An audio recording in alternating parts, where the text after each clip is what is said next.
Welcome to Chillin' 101. We hope this video helps. You begin by bringing the phone model into Blender and aligning it to real-world scale so lighting and motion behave predictably.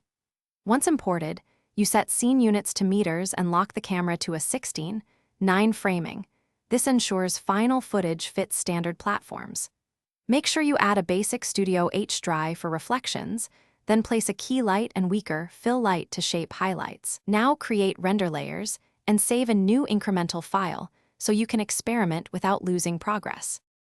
You now animate the phone, parent the model to an empty, and animate gentle pivots and offsets rather than raw rotation because that yields smoother motion.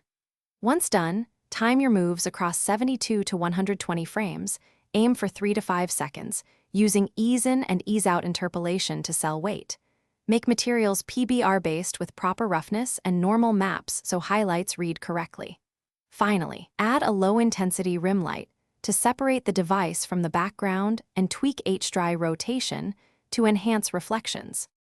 You prepare final outputs by rendering separate AOVs, beauty, diffuse, glossy, ow, and motion vectors, so compositing gives precise control.